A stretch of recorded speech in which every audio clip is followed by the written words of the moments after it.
we don't simply fall sick. Our bodies don't just fall sick. It's something like the body is trying to tell us something. The body tries to convey who that a body is through the predispositions, our individual tendencies, okay, the patterns that we follow day in and day out. And that is individual for each one of us. That's how homeopathy is different, right? That's the individualization of symptoms that we speak about in homeopathy. And when we talk about illness,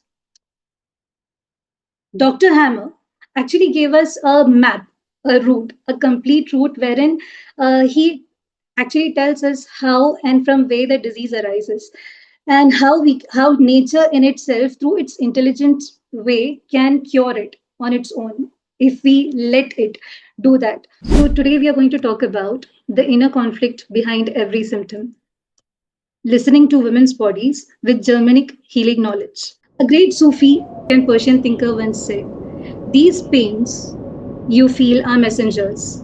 Listen to them. Every love outside of his love is pain. The cure for pain is in the pain. So if you look at the pain itself, it would tell you something. Let's reflect on how pain can be seen as a messenger, not something to suppress as or silence, but to truly listen to. Have you ever come across women? Their reports were normal, but they had persistent symptoms, pain, fatigue, irregular cycles. From a modern medicine perspective, their reports were normal, so they were okay. But what was it that was causing their symptoms? And such kind of patients or people, because modern medicine actually terms this, puts this completely under what hysteria, the subjective symptoms, right? But GHK actually gives us a map to listen with empathy and trust, not fear or annoyance, wherein we can look at the body which never lies with GHK as a listening tool. How does GHK help us? It gives us a biological lens to decode these symptoms through grounded knowledge in embryology, neuroscience, and emotional conflict mapping. GHK reveals the biological logic or the sacred biological wisdom behind every symptom, often rooted in conflicts of identity, separation, loss, or burden. There's so many. It eventually depends on how the person perceives that particular conflict, right? It's not exactly a rule of thumb. Sometimes argument can be taken as separation or perceived as separation from that person's point of view. It could be a loss of identity for another person and a burden for another person. So it is completely individualized. We cannot simply say that this kind of complaint would eventually lead to this kind of symptom in a particular person. It depends on how the perspective of that person is, how that person chooses to accept that, which is usually subconscious. That person themselves don't know what they are choosing. But to understand what exactly this route is about, what this map is about, we'll have to walk through the five biological laws of GHK. Okay, without which we cannot exactly understand what is going on under the cover. So the five biological laws of GHK. The first one, the shock that starts it all. Every meaningful symptom, every meaningful symptom has a DHS, a conflict, which is a dramatic, isolating, a shocking experience for the person. Okay, and this is what was called as DHS by Dr. Hammer, Dirk Hammer syndrome. The nature of that shock determines the kind of symptoms that the person is going to show eventually.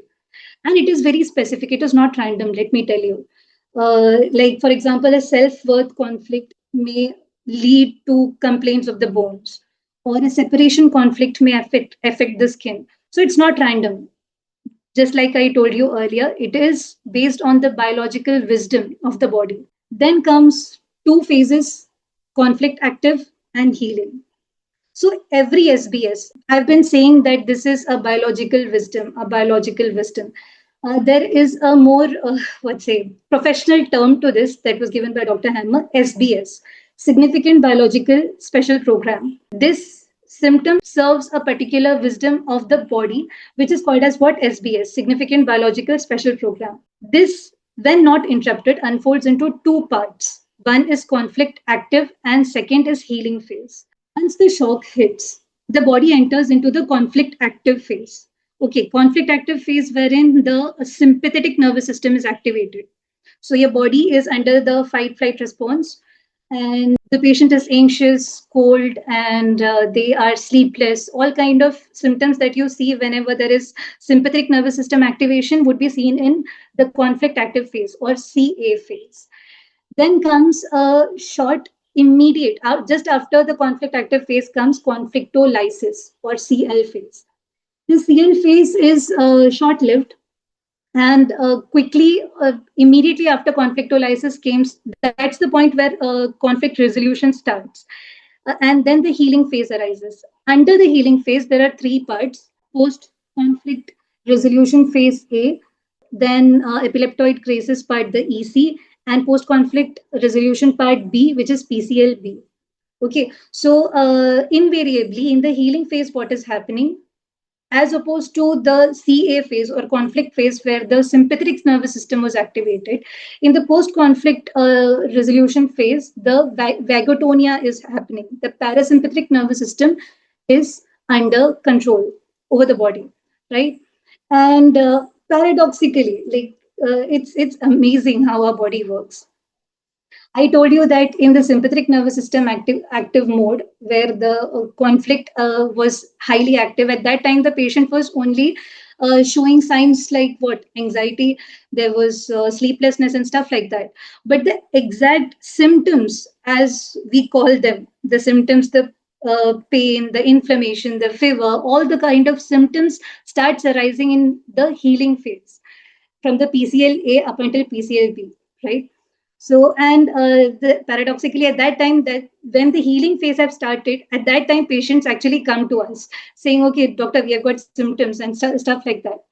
Okay, whenever there is a conflict, the conflict actually affects particular part of your brain. Okay, based on which tissue is affected. In the sense, how do I tell you? Like you look, a self-worth conflict, right? It hits the bone. Now we have got three germ layers in our body: endoderm, mesoderm, and ectoderm. Based on which kind of conflict you are suffering from, any one of those germinal layers would be affected, and based on that, there would be a particular mechanism that would be affected on the specific tissue which was directly in contact with the conflict. So whatever is happening at the conflict active phase, the undoing of that thing happens in the healing phase. And when that undoing is happening, the clearing up of that thing is happening, the symptoms arises. So the symptoms are eventually what? A sign to us, a signal to us that, okay, everything is fine, all is well. It was problematic, now it is okay, we are recovering. But patients start panicking at this point of time. Then comes the third biological law, which is the embryology holds the core. Every tissue in our body is born from one of three germinal layers, as I told you: endoderm, mesoderm, ectoderm. Yeah. And based on which germinal layer is affected, brain tissue is connected. We'll go delve into detail in later sessions, but for now, I'll just run through this. Endoderm affects brainstem, okay, and mesoderm has got two parts: old and new. The old one affects the cerebellum, and the new mesoderm, whatever affection is happening at that level, cerebral medulla would be affected, and ectoderm, the cerebral cortex would be affected. So what happened? Dr. Hammer mapped out how each layer reacts to conflict at a very precise level. Now comes the next biological law, the fourth biological law, where microbes are called as allies, not enemies. Um, a century almost, we have had this obsession of microbes or germs. The fear of germs has been invading us, saying that all the kind of fungi, viruses, bacteria, and whatnot are actually problematic. No, they are actually friends. What do they do? GHK shows us that microbes aren't cause of disease. They are our allies, helping us to break down or rebuild tissue as needed. So they are not the cause of disease. The cause of disease was the conflict. And once the conflict resolved and the healing phase started, during the healing phase, for helping or aiding that healing, these microbes are there to help us to either break down the excess tissue which was formed in the conflict active phase, or rebuild the tissue which was broken or lost during the conflict active phase. So the fungi, bacteria, even viruses act like a cleanup crew or a repair team supporting the healing phase.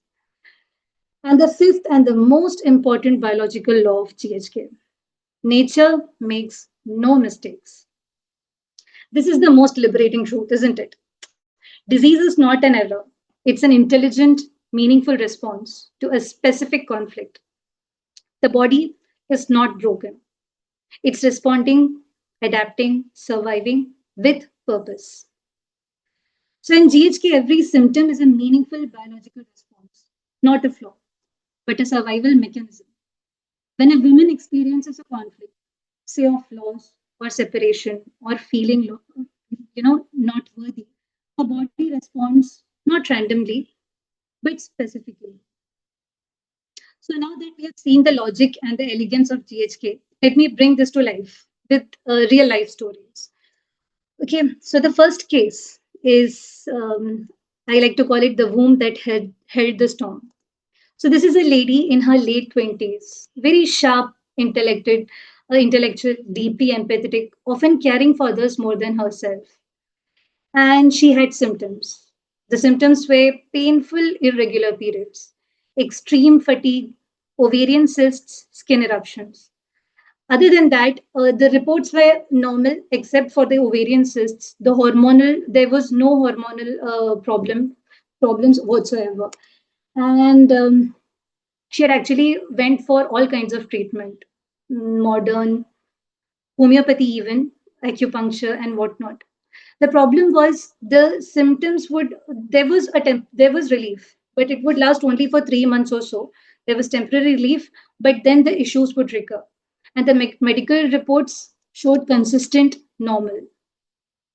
Now, since she had already opted for homeopathy before, right, and she came to me, and I thought, let's look at this from a different perspective. So, other than the entire case taking that we usually do in homeopathy, I just simply asked, what happened before all of this began? Do you remember any remarkable, shocking, or disturbing event that had occurred just before all of your complaints started? You'd be shocked. She started crying at that moment, as if her soul got a closure, right? As if she was yearning. Someone inside her was yearning to listen to what she had been holding in. So, what did I discover from this? She had lost her mother. Just before this started happening, she had lost her mother. Then there was a painful divorce within 6 months. There was a painful separation. And during that period, it was a 6 months period, right, from her mother's death and her separation. And after that, she didn't have any symptoms as much like that. But then after 6 months, she relocated to a new city. And that was the emotional opening. And her symptoms worsened like anything. So, classic post conflict healing flare we would see here. Now, just to add the perspective, from the experiences that I've had, emotions, not only about emotions, even with symptoms, um, when we are actually in the survival mode, we don't feel the symptoms, or we won't, like, you would see that the ladies who are in toxic relationships, right? They have toxic partners, narcissistic partners, and stuff like that. When they are in that relationship, they may disconnect or dissociate with who they actually are. But it's as if they become numb to every emotion that they have. And I've observed that as soon as they separate from them, or when they get to a safe space, at that time is when they actually burst out. Their emotions comes out. Okay, so similarly, their symptoms comes out when they are in a different terrain where their body, their their being their subconscious starts to feel that, okay, I am safe now. That's the point when their body, their mind, their emotions, everything starts coming out. So same was with this lady. She relocated to a new city, and after that, the symptoms worsened. The emotional flare-up started happening, and that was when she came to see me. So here, here we have conflict. The DHS would be double conflict I took. The loss conflict, of course, the death of the mother, which has moved her a lot, and then self-devaluation conflict, the divorce. So that was her identity rupture. Both occurred unexpectedly, dramatically, and experienced in isolation, fulfilling the criteria for DHS. So now, at this point, let's see what were the tissues affected. Ovarian tissue, because there was loss conflict, and then there was dermis skin eruptions, which was seen in this lady, which was relating to the separation conflict or the loss of contact or support. And also there was fatigue, right?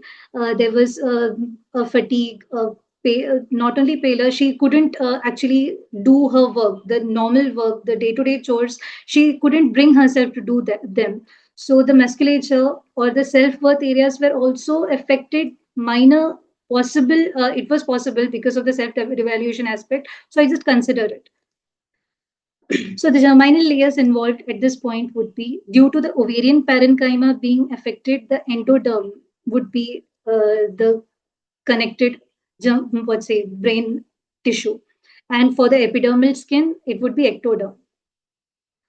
So the brain control centers, the ovarian tissue, the endoderm, controlled by the brainstem, would eventually do what?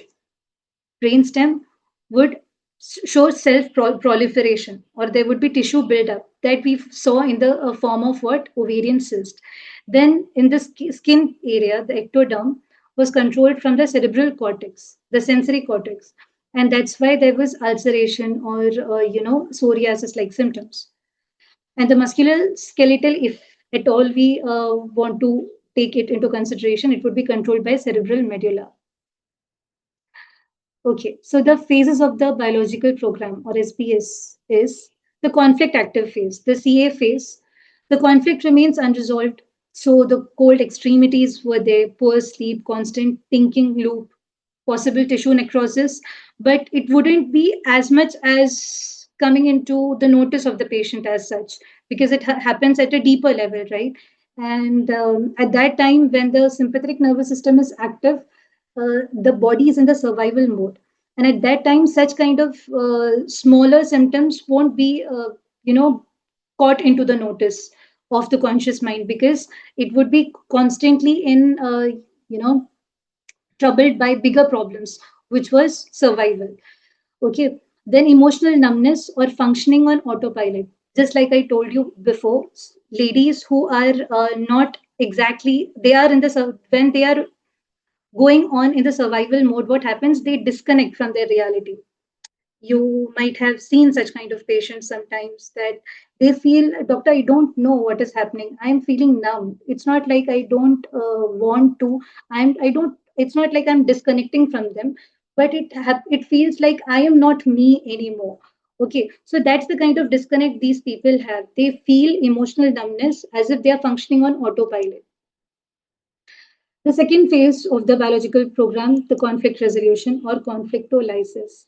This was triggered by moving to a new city, okay, forming supportive relationships, letting go of isolation. So the isolation which led to, what say, her feeling in the survival mode. Now she has formed new supportive relationships, friends, and moving to a new city was refreshing for her.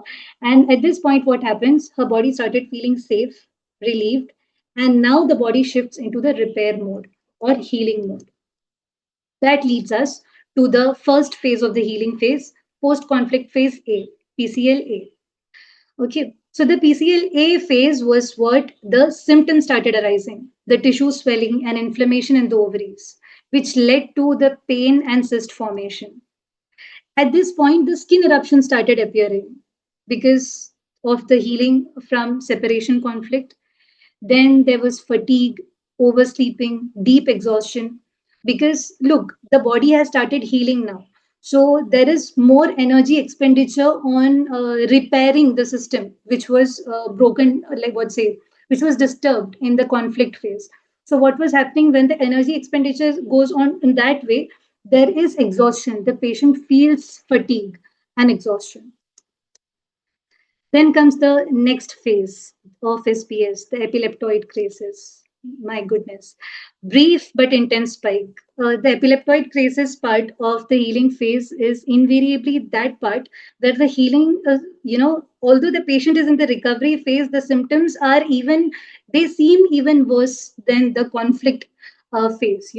So the patient has that intense spike, sudden and intense pains actually drive them to even get admitted to the what's say IPDs. And the problem with this is when we start giving medications when the body is already on the healing path, and we when we stop, like for example, if we take an example of a fever. Okay, so the heal when the healing phase start, at that time the fever would be there. The fever would start showing up or manifesting when the healing phase starts. And in the epileptoid crisis or the EC part, that's when the fever peaks. Okay, it reaches its peak, and that's when the patient actually goes to the IPD. Now, if you go to the modern medications, like if you go for more modern medication or allopathic medication, what do they do? At this point, they would, give IV antipyretics. So they are actually stopping the fever, and that is doing more harm than good, don't you think? Because that fever was actually healing for that patient, and we are stopping that or going resisting that. So that is the paradox of reality. So that's why GHK is so important for the awareness towards GHK is so important. So the in this case, in this particular case, what happened was this phase showed sudden pelvic pain, deep anxiety, and mood crash. The purpose was to restore brain relay back to normal tone. But again, the patient started panicking. When we at this point, what happened, as a homeopath, I gave some medications for her to feel a bit less panicky, in the sense the based on individual symptoms. Then she quickly went into the PCLB phase, the post conflict phase B. In this, the reduction of swelling and inflammation was there. The swelling and inflammation started receding, it subsided. Gradual return to equilibrium, symptom lessened week by week, and then this led to normotonia. Let's take this time to appreciate how GHK decodes the biological logic, the biological wisdom, and homeopathy supports emotional and energetic healing in the phases when the patient feels like I can't take this anymore. Healing is a process of truth. It's not suppression. It's not linear. It's a spiral, helical, just like our evolution is. It is a spiral. And at that point, we must understand that each patient or each person who is suffering from a disease is like they are experiencing a storm. And as a GHK practitioner or as a homeopath, the best I can do at this point, at that point of time for that patient is be there as an anchor for them. And symptoms are meaningful biological expressions that we need to see. Then closing reflections being women's bodies tell stories, not just symptoms. We must be patient enough to listen, to understand them, hold space for those stories so that they start healing on their own. GHK and homeopathy is like map and medicine, from suppression to understanding. Healing becoming a memory rewritten. Thank you so much, Global GHK Forum, for making this, for giving me this golden opportunity and for making this presentation possible. I'm deeply honored. Thank you so much. Is this question, are most of your patients quickly accepting of the GHK principles? Do you get much resistance from them? Very interesting question. Again, patients are individuals, and there are different kind of consciousness the patients are in. Let me just get into a bit more deep, since we have a little bit of time. There are people who are completely in the material realm, we would say in the 4D, 3D 4D level, and then people who can actually think about a bit more deeper abstract things, or things that occurs at the physiological level, the things that cannot be seen but can be perceived, right?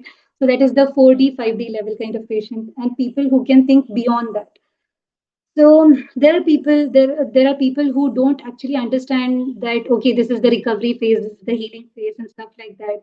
For them, we it's like what kind of things the patient wants from us, we tell them in that way. The genius of the genius lies when the genius can tell the concept in the way that the person is. Like, if I can tell the same theory uh, to the 5-year-old and 30-year-old and 50-year-old in a way that each of them can comprehend, that's what exactly the crux lies, right? So for the people who are in the 3D 4D level, it takes time, yeah, of course, but eventually they start believing in the GHK principle. And eventually, what patients don't see, what kind of research papers, and they don't have to do anything with the fancy stuff. Those are the things that we, what say, intellectuals think about. The people want to see results. When they see that, yeah, what you said was eventually true, and they start believing them. Okay, so it's interesting. Thank you for the question.